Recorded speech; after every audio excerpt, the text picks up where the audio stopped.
नमस्कार दोस्तों, आप सभी का एक बार फिर से स्वागत करते हैं हमारे चैनल भक्ति लीन में। तो आइए जान लेते हैं नवरात्रि के चौथे दिन की पूजा विधि, कथा, भोग, महत्व। माना जाता है नवरात्रि के चौथे दिन माँ कुष्मांडा की पूजा उपासना करने का विधान होता है। धार्मिक मान्यताओं के अनुसार माँ कुष्मांडा की पूजा और उपासना करने से भक्तों की सभी मनोकामनाएं पूर्ण होती हैं और हर तरह के रोग, कष्ट और शोक उनके समाप्त हो जाते हैं। नवरात्रि पर हर एक दिन देवी दुर्गा के 9 अलग अलग स्वरूपों की पूजा की जाती है। नवरात्रि के चौथे दिन माँ कुष्मांडा की पूजा उपासना करने का विधान है। धार्मिक मान्यताओं के अनुसार माँ कुष्मांडा की पूजा और उपासना करने से भक्तों की सभी तरह के रोग, कष्ट और शोक समाप्त हो जाते हैं। नवरात्रि में माँ के इस रूप की पूजा करने से भक्तों की आयु, यश, कीर्ति, बल और आयोग्यता में वृद्धि होती है। भगवती पुराण में देवी कुष्मांडा को अष्टभुजा से युक्त बताया है। आइए जानते हैं चैत्र नवरात्रि के मौके पर माँ कुष्मांडा की पूजा विधि और महत्व। आइए जान लेते हैं माता का स्वरूप। माँ कुष्मांडा का स्वरूप अत्यंत तेजस्वी और दिव्य है। उनके 8 भुजाएं हैं, जिनमें कमंडल, धनुष, बाण, कमल का फूल, अमृत कलश, चक्र, गदा और जप माला धारण किए हुए हैं। सिंह की सवारी करती हैं। उनका यह स्वरूप शक्ति, समृद्धि और शांति का प्रतीक माना जाता है। पूजा का महत्व विशेष रूप से माना जाता है कि माँ की कृपा से भक्तों के जीवन में सकारात्मक ऊर्जा का संचार होता है और मानसिक शांति प्राप्त होती है। देवी कुष्मांडा रोगों का नाश करने वाली और आयु में वृद्धि करने वाली मानी जाती हैं। माँ कुष्मांडा की पूजा करने से भक्तों के सभी रोग, दुख और कष्ट समाप्त हो जाते हैं। इनकी पूजा से आयु, यश, बल और समृद्धि की प्राप्ति होती है। इनके पूजन से असाध्य रोगों से मुक्ति मिलती है और मनुष्य की आरोग्यता बनी रहती है। माँ कुष्मांडा की आराधना से जीवन में सभी प्रकार की समृद्धि और सुख शांति का प्रवेश होता है। नवरात्र उपासना में चौथे दिन इन्हीं के विग्रह का पूजन आराधन किया जाता है। माँ कुष्मांडा की पूजा विधि जान लेते हैं। स्वच्छ वस्त्र धारण करें और अपने पूजन स्थल को शुद्ध करें। माँ कुष्मांडा की प्रतिमा या चित्र को पूजा स्थल पर स्थापित करें। माँ का ध्यान कर उन्हें आमंत्रित करें। यह ध्यान करते समय माँ के दिव्य स्वरूप की कल्पना करें। इसके बाद जल और पंचामृत से स्नान कराएं। फिर माँ को सुंदर वस्त्र, फूल, माला और आभूषण अर्पित करें।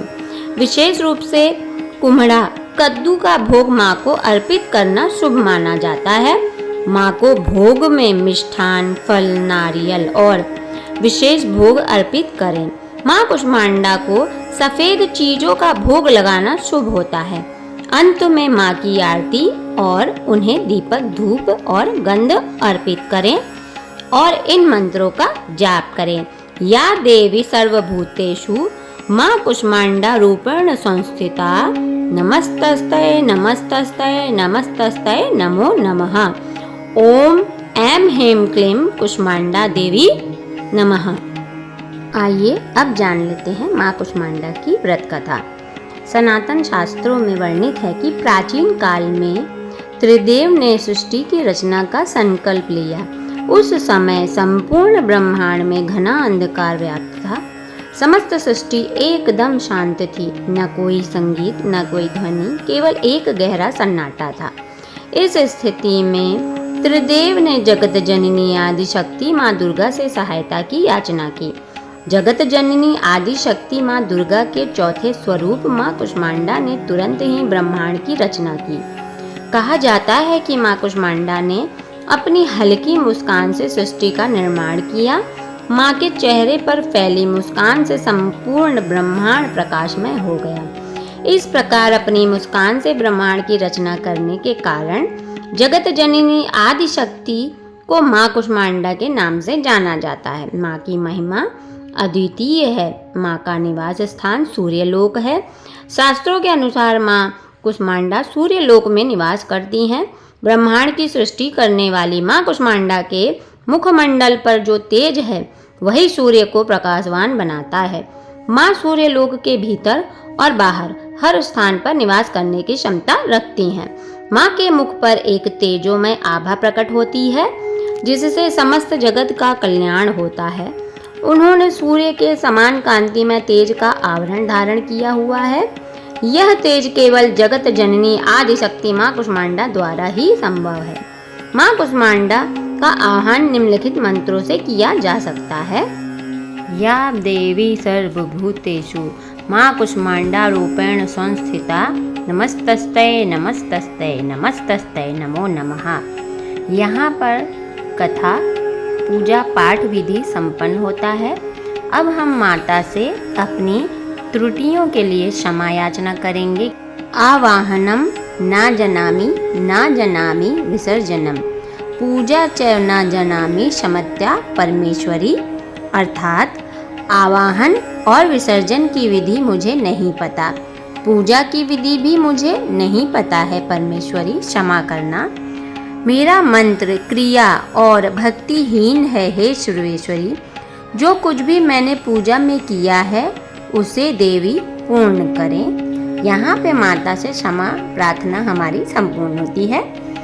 अब आप लोगों से विदा लेते हुए यही कहना चाहती हूँ कि यदि आपको वीडियो अच्छा लगे तो आप वीडियो को लाइक कर लें, चैनल को सब्सक्राइब कर लें और दूसरों तक भी यह कथा अवश्य पहुँचाएं ताकि दूसरों को भी इससे लाभ पहुँचे।